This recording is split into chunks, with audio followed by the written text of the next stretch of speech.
A Soviet fighter pilot slices off an enemy scout plane's tail with his own propeller.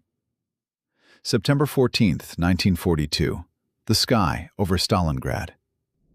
In the gun sight of Sergeant Ilya Chumbaryov of the 237th Fighter Regiment flies a German aircraft that troops on the ground had nicknamed the Rama, Russian for frame, for its odd twin-boom silhouette. Slow, lightly armed, with a fragile-looking glazed cabin that looked like a greenhouse.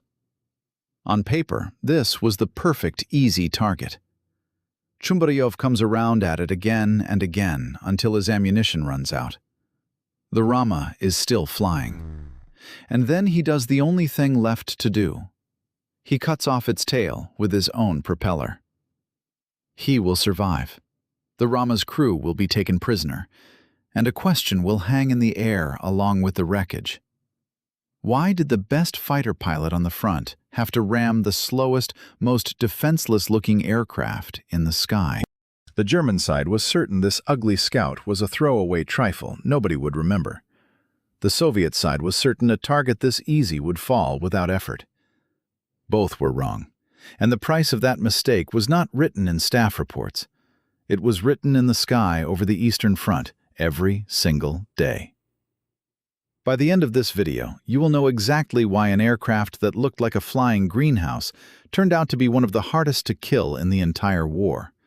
Why Soviet pilots rammed it head-on with their propellers when they ran out of bullets. And why the finest test pilot on the other side of the front eventually called this machine irresistible. Before we go further, a quick question for you. If someone in your family flew or served in aviation in those years, on either side of the front, tell us about them in the comments. Stories like that are worth saving while they can still be told. Now let us go back to the beginning and see where this strange aircraft came from in the first place. The one everybody wrote off at first. To understand the Rama, you first have to understand why it was needed at all, and why its own high command nearly buried it before it ever flew a single mission. For the first half of the war, the Luftwaffe worked above all as air support for the army on the ground. Glory went to the Junkers 87 dive bomber and the tactical bombers. But there was work far less visible and far more important. Reconnaissance of the battlefield. It is as old as military aviation itself. The very first military aircraft were tethered observation balloons, essentially the same Scout, only on a rope. The idea had not changed in generations. Climb higher and see what a man on the ground cannot. A reconnaissance aircraft found enemy positions beyond the sight of its own troops, gave warning of coming attacks and counterattacks, and above all, corrected artillery fire, turning guns from instruments that struck blind into instruments that struck true. Good reconnaissance was worth an entire bomber squadron, and commanders understood that. In the mid-1930s, this job fell to the Henschel 126, a solid but rapidly aging single-engine parasol monoplane. It had one fundamental flaw, exposed already in the fighting in Spain. The observer had to man the defensive machine gun himself, which meant that the instant it was attacked, the Scout stopped doing its main job, because the one man watching the ground was now fighting off a fighter. In February 1937, the Aviation Ministry ordered a replacement, a new aircraft with a crew of 3, so there would be a dedicated gunner along with better visibility and a stronger engine. 3 firms submitted proposals, and each approached the problem in its own way, though 2 of the 3 produced machines that only a blind man could love. Arado offered the most cautious design, an ordinary strut-braced monoplane with a radial engine and a glazed belly for the observer. It briefly won the contract, but flight testing showed poor handling and was rejected. Blom und Voss rolled out something genuinely astonishing, an asymmetric aircraft with the crew cabin set off to one side of the single-engine boom. The view from it was superb, but the layout was judged too risky for mass production. The most workable answer came from Focke-Wulf's chief designer, Kurt Tank. The specification hinted at a single-engine layout, but did not strictly demand one, and Tank chose 2 engines instead. That gave him a margin in performance, redundancy from the second engine, and above all, the freedom to build a twin-boom layout. Put the whole crew in a fully glazed central gondola with no engine blocking the view forward and no tail blocking the view behind. Nothing obstructed the sightline forward, backward, or down. What came out of it was, in effect, a flying lantern with wings. Kurt Tank himself flew the first prototype in July 1938. The specification called for a crew of 3, and that was the whole idea. On the old Henschel, the lone observer dropped his real job in combat and grabbed the machine gun instead. On the Rama, the pilot, the observer, and radio operator, and a dedicated gunner and mechanic split the work so that the eye stayed an eye even under attack. 2 Argus engines of 459 horsepower each gave it a modest 340 kilometers an hour, a range under 1,000 kilometers, and a ceiling of 7,000 meters. Modest numbers.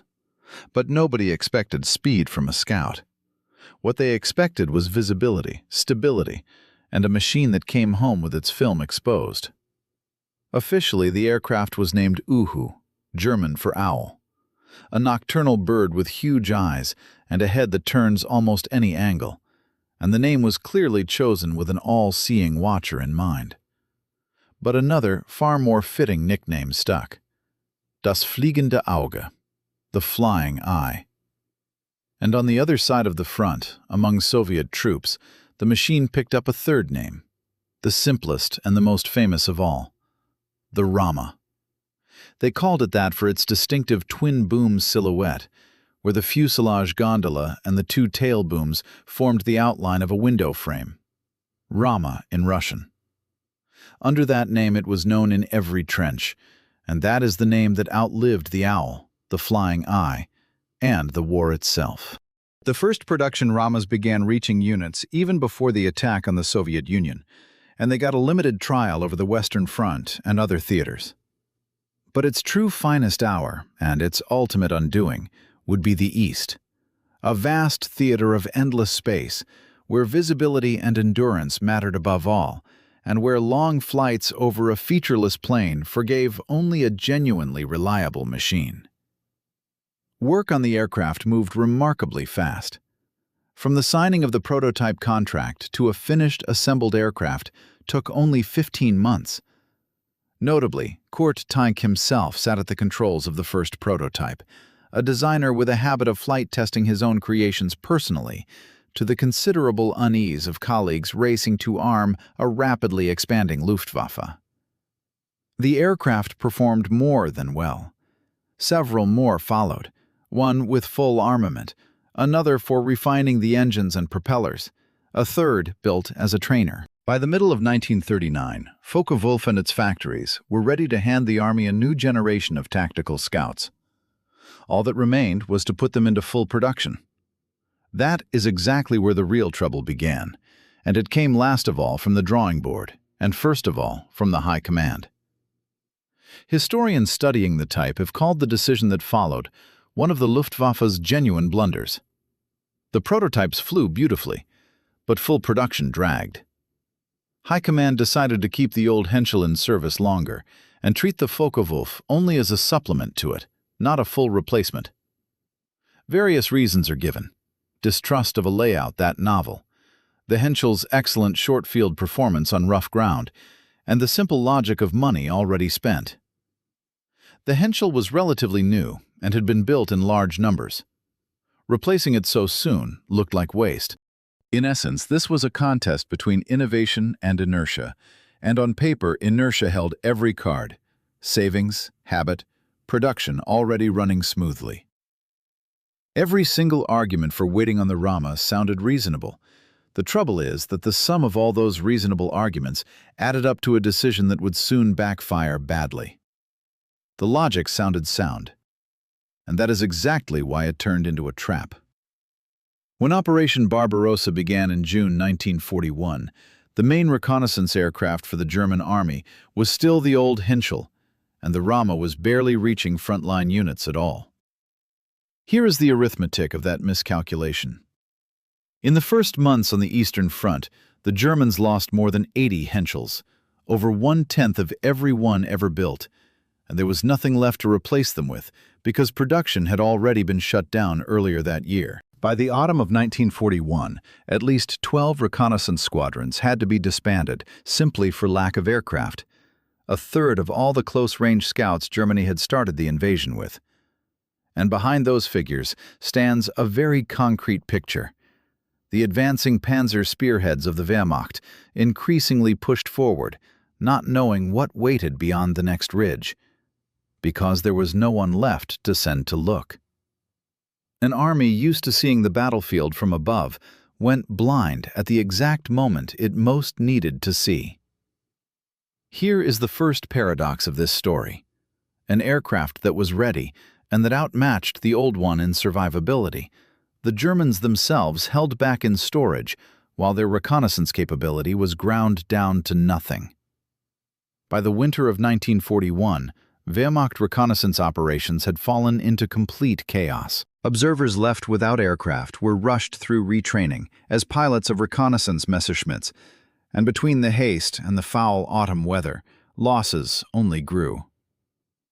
On December 8, 1941, High Command finally took the problem seriously and overhauled the whole system.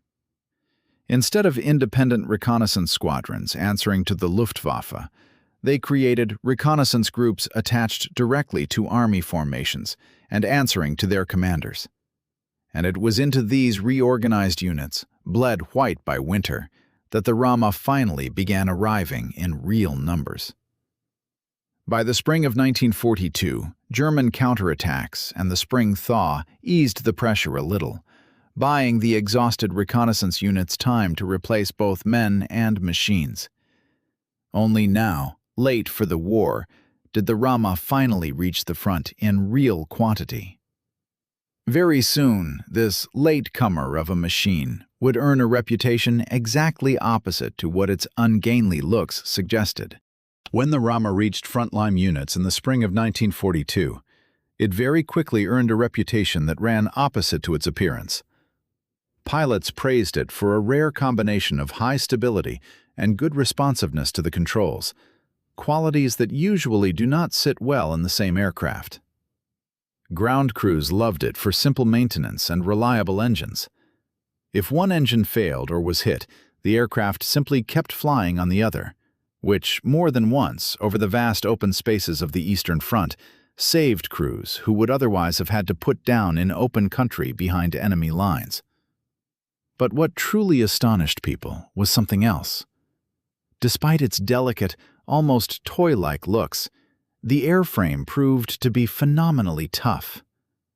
The twin-boom structure, with its spread-out framework, absorbed battle damage that would have torn an ordinary single-engine aircraft apart long before. One incident is worth any technical description. On May 19, 1942, over the Taman Peninsula, a pair of Soviet MiG-3s intercepted a lone Rama.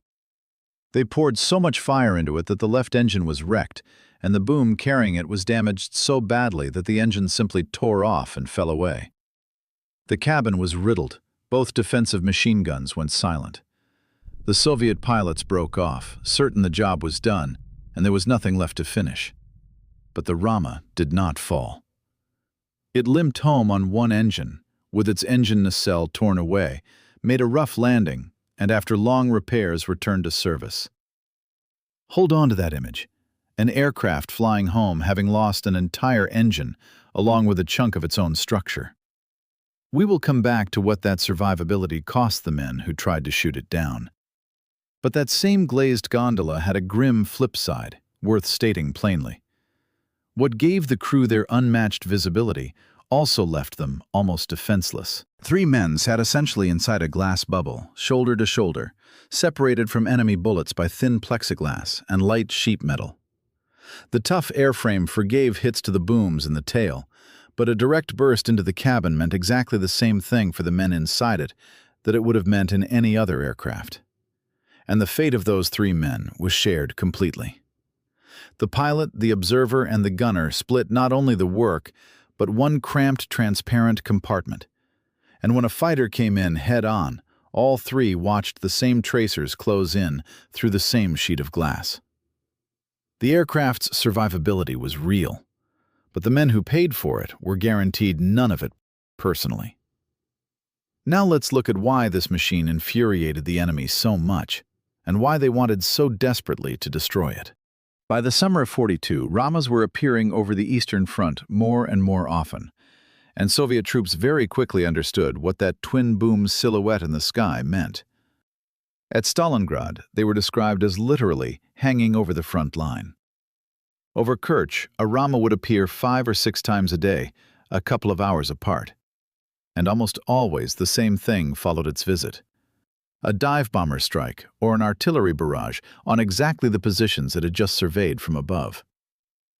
This is where plane mechanics turns into a human cost. From the outside, the Rama's work looked like dull paperwork.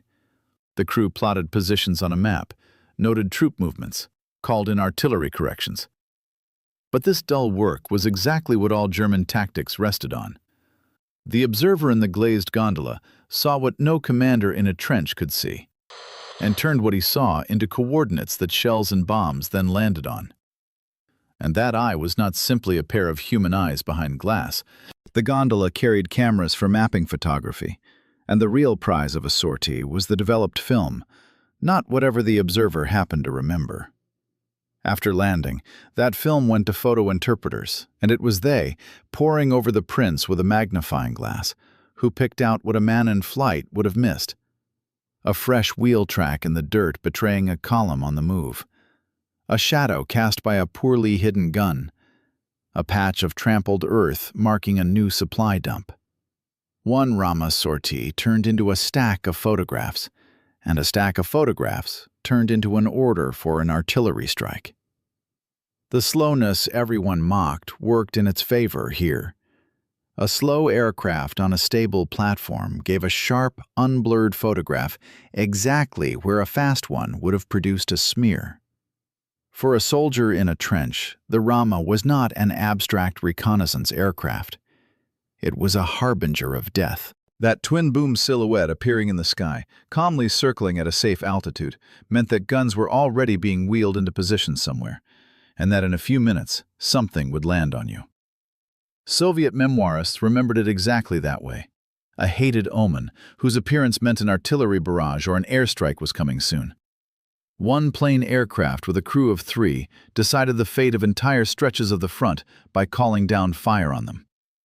That is exactly why men wanted it shot down at any cost. And any cost here is not a figure of speech. Later, from the middle of 1943, some Ramas were shifted even further into the rear, against partisans in the occupied territories. Excellent visibility combined with low speed made the machine an ideal hunting dog. It was used to spot carefully camouflaged partisan camps, staging areas, and supply depots, and its light armament, already too weak for the front, was still good enough against these targets. Here, too, the flying eye remained, first and foremost, an eye. And here we come back to the ramming we opened with. The trouble was that shooting down a Rama turned out to be far harder than it looked. Under attack, it evaded fighters with a signature move, banking into a turn so tight, right down at ground level, that a pursuer simply could not stay with it. Simple physics was at work here. A light, slow scout with a big wing turned inside a circle so small that a fast, heavy fighter could not match it. To follow the turn, it would have had to slow down to a dangerous speed, and that close to the ground meant spinning in and hitting it. The attacker overshot again and again, forced to come back around each time, losing surprise with every pass. Meanwhile, the rear gunner fired back. And if a burst did find the Rama, the tough airframe often carried it home, even with horrific damage, as in that case over Taman. It turned out that the very slowness and fragility everyone laughed at were exactly what protected it. Soviet pilots drew a conclusion from this that carries a whiff of desperation. If a Rama could not be reliably shot down with bullets, then it had to be rammed. Sergeant Ilya Chumbaryov of the 237th Fighter Regiment at Stalingrad was one of those who did this deliberately. On September 14, 42, having emptied his ammunition without bringing the scout down, he sheared off its tail with his propeller, survived himself, landed his damaged fighter, and saw the Rama's crew taken prisoner. And this was not an isolated case.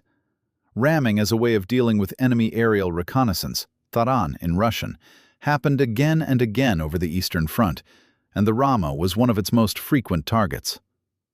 That fact alone speaks to the value of these aircraft more eloquently than any casualty statistic. Picture those few seconds from both sides. In the fighter's cockpit, the pilot squeezes the trigger and hears a dry click instead of gunfire. Ammunition gone, and the scout is still flying, still watching. One decision is left, and there was a split second to make it. In the Rama's glazed gondola, the gunner and observer watch as the enemy fighter, instead of breaking off, grows larger dead ahead and does not turn away. And then the propeller cuts into the tailboom. Consider what that means. A fighter pilot, whose main value lay in his training and his expensive aircraft, was knowingly willing to wreck that aircraft against a slow-moving scout because otherwise it would get away and call down fire again. This was not bravado. This was the cold arithmetic of the front. One eye brought down at the cost of one ramming was worth the lives it would otherwise have mowed down with artillery. The ugly, sluggish, written-off Rama forced the enemy to treat it as dangerous enough to trade fighters for. But that survivability had a limit, and the limit was not in the machine itself. Stalingrad changed everything. As Soviet aviation grew stronger, the Rama went from being an elusive ghost to being prey. Crews remained masters of their trade, the airframe remained tough, but there were fewer and fewer of them, and more fighters hunting them. By the end of the Battle of Stalingrad, the average close reconnaissance unit had lost nearly a quarter of its aircraft and crews. Some machines were lost in the air, to fighters or flak, but the Germans lost others right on the ground.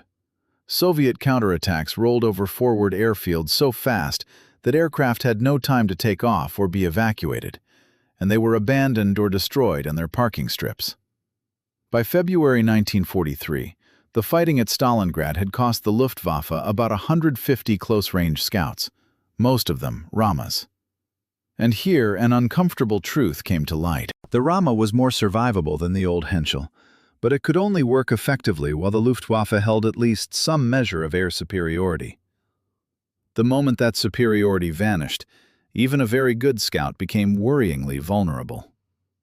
A good aircraft was no cure for a bad strategic situation, and it matters to understand where that bad situation came from, because the Rama had nothing to do with it. By 1943, the aircraft itself had not become 1 kilometer an hour slower or 1 gram weaker. What changed was happening far behind it, in factories beyond the Urals.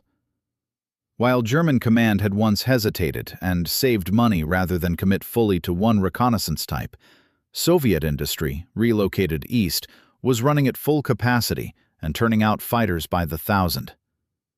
Lend-Lease aircraft from the Allies added to the total. The sky over the front, nearly empty for a lone scout not long before, filled year by year with fresh regiments of Yaks and Lavochkins, flown by newly trained pilots.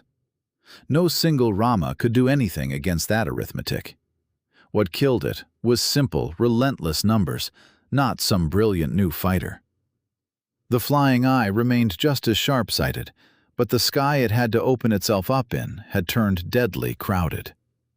Crews had to change tactics. Now they relied on stealth, surprise, and close knowledge of the terrain. Ramas went in low over treetop height, hugging the ground as closely as the flat, table-like Russian plane allowed, and only climbed once they reached the actual reconnaissance area. New arrivals spent 10 days or more before a sortie, simply memorizing their sector, and each crew worked a narrow, well-worn corridor along pre-marked routes.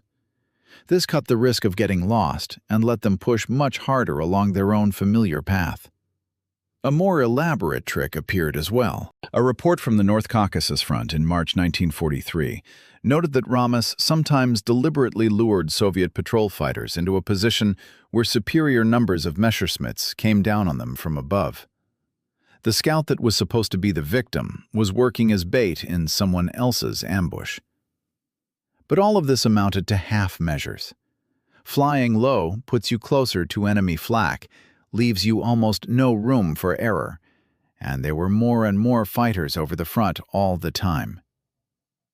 If you're finding this breakdown interesting, hit like and subscribe.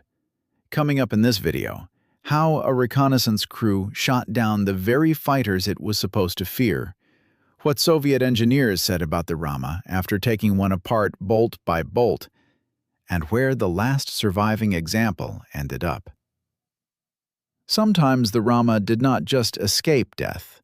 It turned death back on the men who came for it. Here it is worth stepping slightly outside the Eastern Front in the strictly Soviet sense and turning to Germany's allies, because the most striking example came from the Hungarians. From the spring of 1943, Hungary became the largest foreign operator of the Rama, and its crews were thrown into the fighting at Kursk. On September 21, 1943, two almost unbelievable episodes happened on the same day. In the first, a lone Hungarian Rama was attacked by three Yak-9s. The Scout, with neither a fighter's speed nor its firepower, dove sharply and began throwing itself into ragged turns. The rear gunner shot down one of the Yaks. A second Soviet pilot, trying to stay with the Rama at treetop height, misjudged his altitude and flew into the ground. The third broke off the attack. 3 fighters against 1 Scout, and the Scout won. The same day, another Hungarian Rama was attacked by no fewer than 6 LA-5s. After a long exchange of fire and maneuvering, the Rama's rear gunner shot down 2 of them, and the aircraft escaped with heavy damage. These were not ordinary events, even for a Rama, and most crews were not this fortunate. But these cases show just how tough and nimble a machine everyone had written off as helpless turned out to be. It fell to the Hungarians for a reason. From the spring of '43, German command was re-equipping Allied air forces with modern aircraft, and Hungary threw its Ramas into the thick of it. By October, their squadron had flown more than 1,000 combat sorties.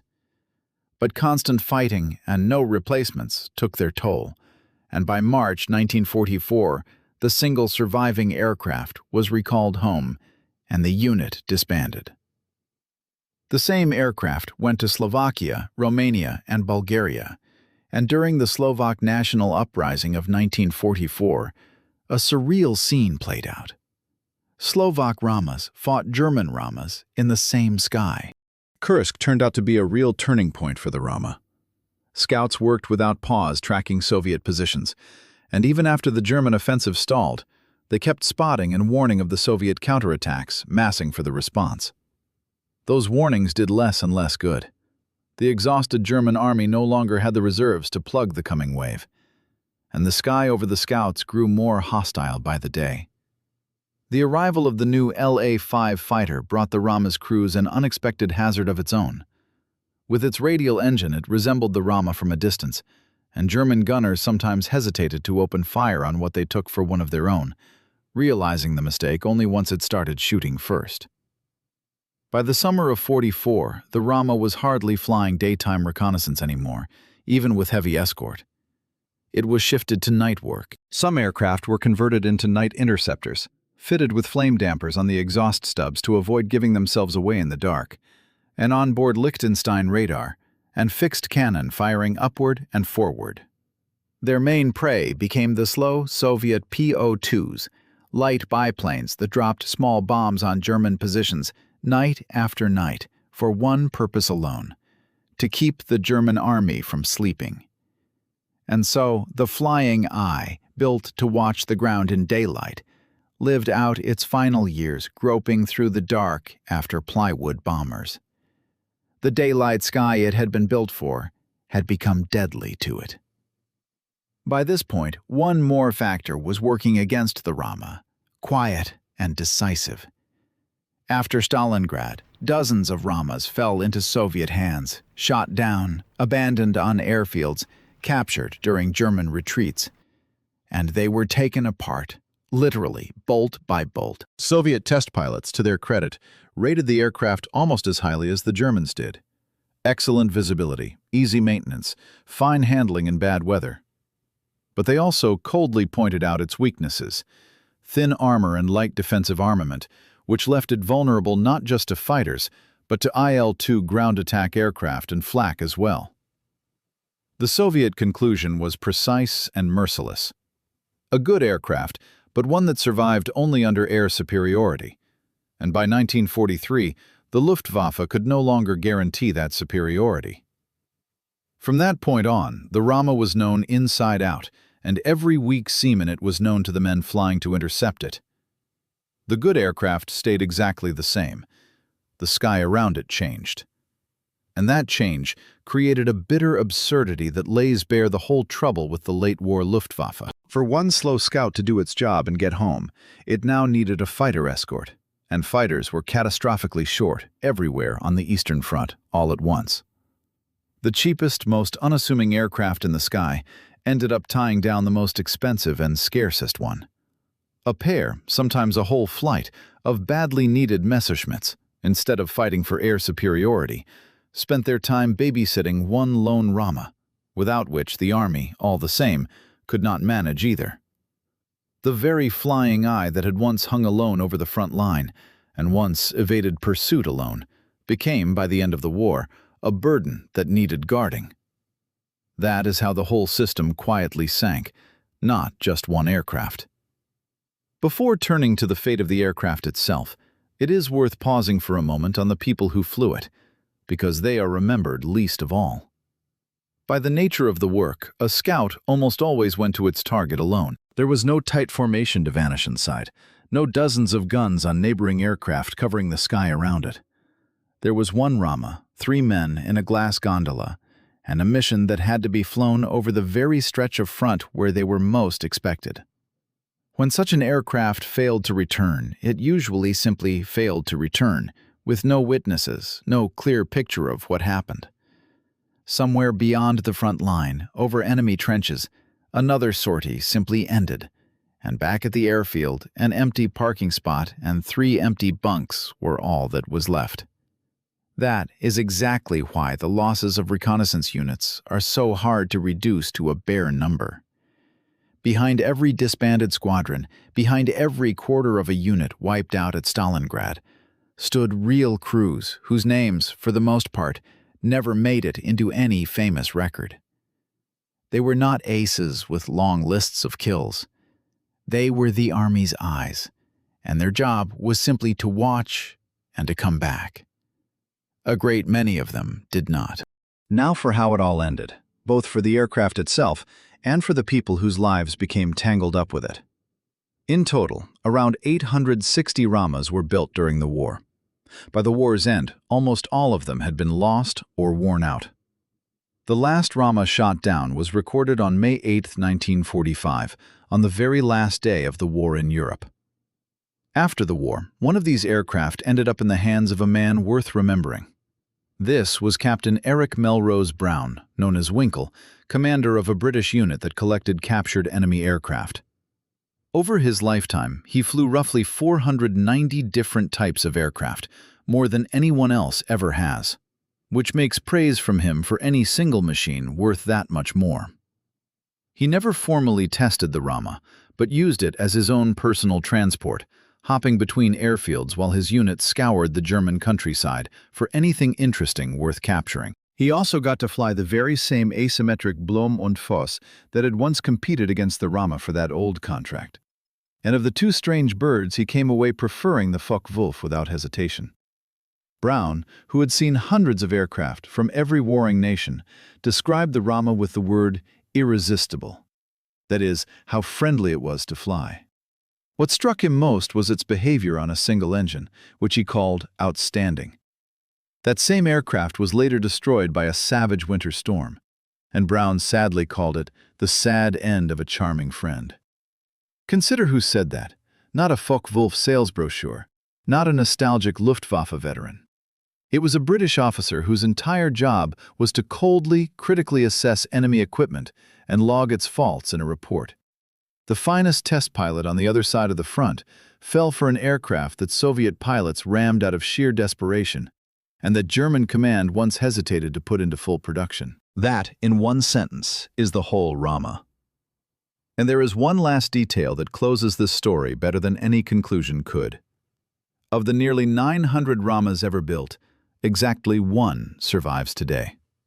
It was shot down over the northern part of the Eastern Front in 1943, and it went down in a remote Russian forest, where it lay for almost half a century, untouched and forgotten by everyone.